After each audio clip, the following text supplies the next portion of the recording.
Добрый день! Сегодня мы попробуем изготовить такую штуку, которая называется софт-шакл в оплетке. Казалось бы, в чем сложность, потому что обычный софт-шакл все делают, но вот если вы внимательно посмотрите на это изделие, то увидите, что он сделан не из оплетки целиком, и он сделан не из сердцевины дайнимы целиком, а он сделан из конца в оплетке. Вот здесь прям видно, вот зелененькая это сердцевина и оплетка вокруг. Огромное спасибо компании Russian Rigger, которая выложила видео, которое дало мне идею, как ее на самом деле сделать, потому что довольно долго я не мог понять, как вообще к этому подступиться. Итак, поехали. Для работы мы будем использовать дайниму производства фирмы Ремера, которую вы можете в Санкт-Петербурге у Алексея Гусева приобрести, диаметром конкретно эта дайнима 4,2, если точно мерить линеечку, ну около 4 мм. И оплетка, вот эта вот обычная оплетка Ланселин, купленная в магазине Юшип в городе Сабль-Долон, она универсальная оплетка из дайнимы, которая подходит, в принципе, под любые ваши такелажные дела, которые вы хотите делать с фалами, с шестеркой, там, с семеркой. Возможно, даже на восьмерку можно ее надеть, но в этом я уже не уверен. Вот, то есть сердцевина четверка и оплетка шестерочная. Большое достоинство конкретно вот этой дайнимы в том, что это оплетки из дайнимы, в том, что она хорошо достаточно пропитана воском, с ней удобно работать, она скользкая, и, в принципе, она мне, как основная дайнима для такелажных работ, очень нравится. Вечная сложность, которая у нас есть при изготовлении шаклов, нам нужно отмерить дайниму нужной длины. Я пока с шаклом в оплетке еще не разобрался, как точно измерить нужное количество сердечника и оплетки, поэтому взял с небольшим запасом. У меня где-то примерно 1,5 метра отмерено сердцевины сердечника, ну и чуть меньше, так чтобы кончики торчали. Сейчас я вам покажу, у меня взято оплетки. Вот если отмерять, то я сделал следующим образом. Если вот собираем их здесь вместе,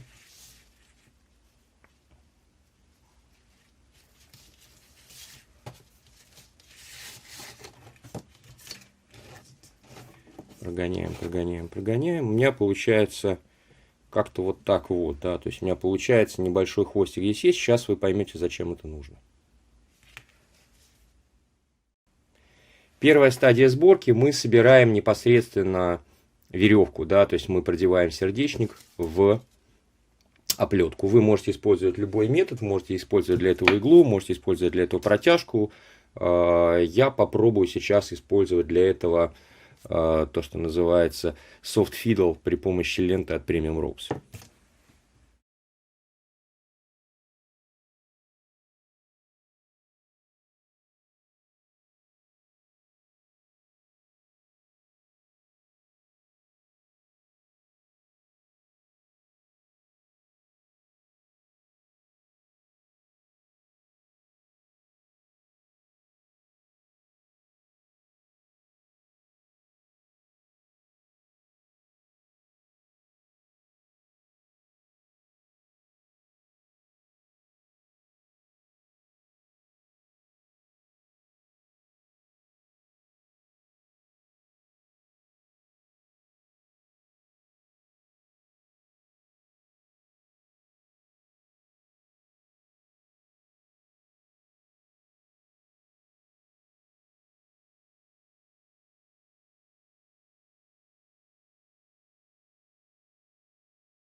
Теперь следующий шаг, мы пробиваем хвостики.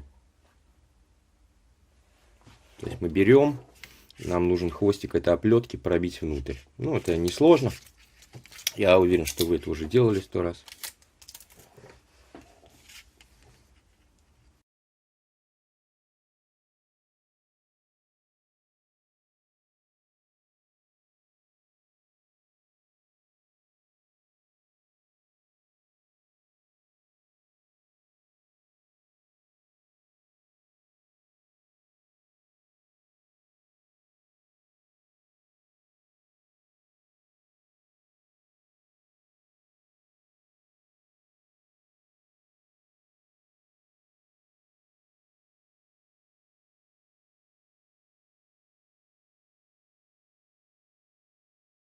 Окей, этот конец убран. В принципе, на ролике Russian Rigger они после этого еще парой стежков закрепляют все это дело. Но у меня все держится и так, я поэтому пока оставлю все так.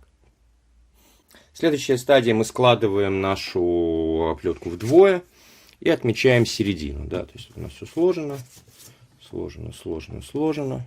Так, сложно. И здесь отмечаем середину нашей мочки, середину нашей оплетки. Так. В этом месте мы вынем тот хвост, который у нас не закреплен, вытащим из оплетки здесь и его вытащим из оплетки.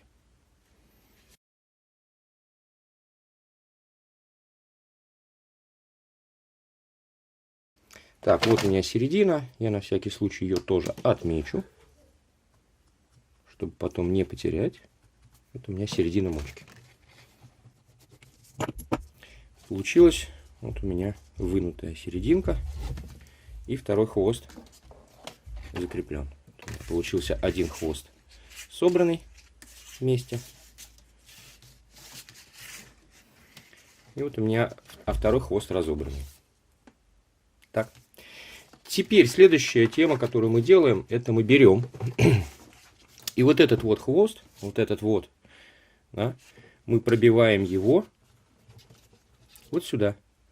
Мы пробиваем его в сердцевину, с тем, чтобы он у нас ушел в сердцевину. И потом вот это вот сюда мы будем аккуратно-аккуратно затягивать.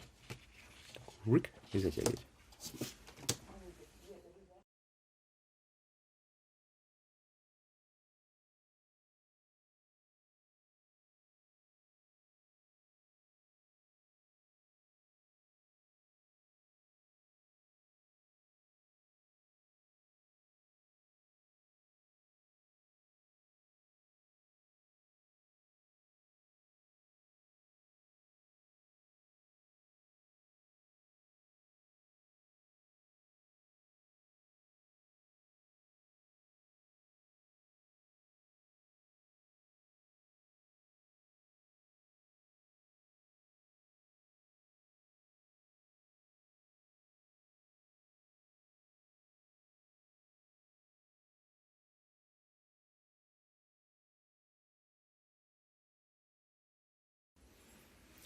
Следующая стадия, это нам нужно убрать, закончить нашу мочку. Для этого нам нужно будет вот весь вот этот вот хвост, который у нас образовался, аккуратно спрятать в внешнюю оплетку. Но перед тем, как это сделать, я заметил, что в Russian Rigger они очень аккуратно выравнивают вот это все. Аккуратно все прогоняют прям прусиком, да. То есть это все базовые вещи, поэтому мы, опять же, не будем объяснять, как прогонять прусиком. Я прусиком прогонять не буду, у меня нет удобного крепления к стене, чтобы все отпрусиковать. Это делаю дома на столе, не в мастерской. Ну вот у меня получается какая-то вот такая вот конструкция. То есть у меня хвост выходит из сердечника, да, то есть одна половина мочки выходит из сердечника, и вторая половина, вот она у меня здесь, она у меня, в принципе, практически готова к работе. Все, что мне теперь остается сделать, это мне остается вот этот вот хвост спрятать сюда. Да? То есть вот этот вот хвостик мне нужно сюда загнать и загнать весь хвост в оплетку. Это несложно. Сейчас мы это сделаем. Да, для того, чтобы совсем забыл, что для того, чтобы проще было потом этот хвост пробивать, я здесь немножко подрасплел, и сейчас этот хвост пробью внутрь. Так. Это технически не очень сложно, но достаточно геморройно бывает, когда веревка плотная. Вот. Надеюсь, что у меня особенных сложностей здесь не возникнет.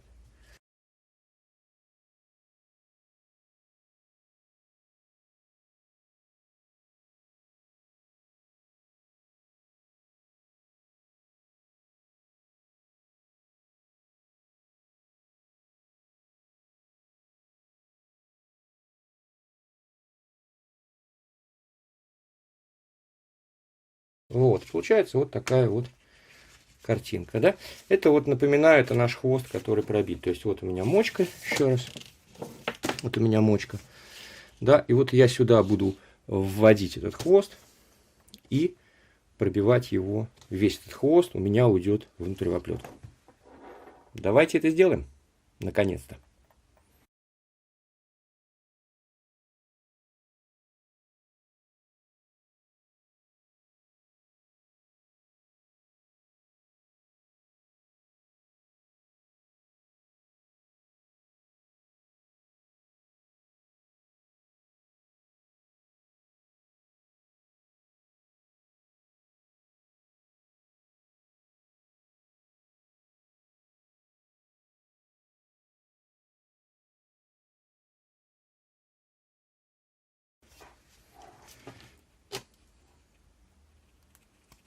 Ну вот.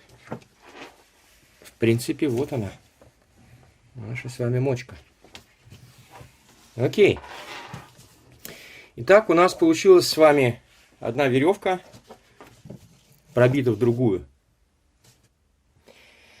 Ну и теперь к завершающей части изготовления нашей мочки. Это непосредственно изготовление уже ее узла. Так, мы смотрим, какой длины мы примерно хотим мочку получить. Да, то есть, что у нас получается. Ну, предположим, что у нас, если это такая большая мочка, наверное, такого какого-то размера, да, ну, предположим, так, да. Я сделал с запасом все, поэтому должно хватить на узел. Давайте, чтобы было проще вязать, я сделаю вот такой примерно длины все. Такую примерно мочку сделаю. Вот. Фломастер засох, пока я снимал видео. Так, ставим отметку и не забываем закрывать фломастер. В этом месте я из оплетки внешней, да, я выну внутренний сердечник сейчас.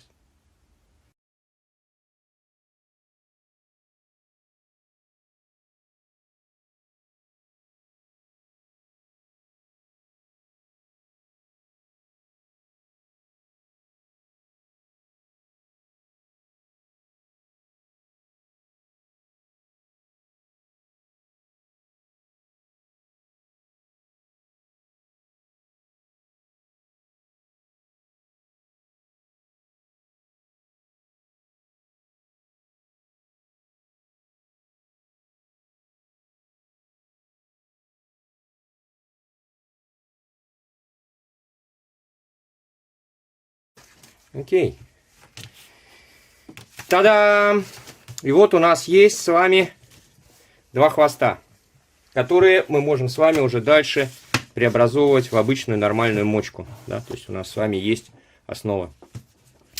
Что можно здесь делать? Здесь можно прошить. Да, здесь можно. Я не буду сейчас делать прошивку, потому что у нас это такое тренировочно-показательное видео. Но в принципе здесь можно вместе их скрепить. Вот. Так. Дальше мы вяжем обычный Diamond Knot.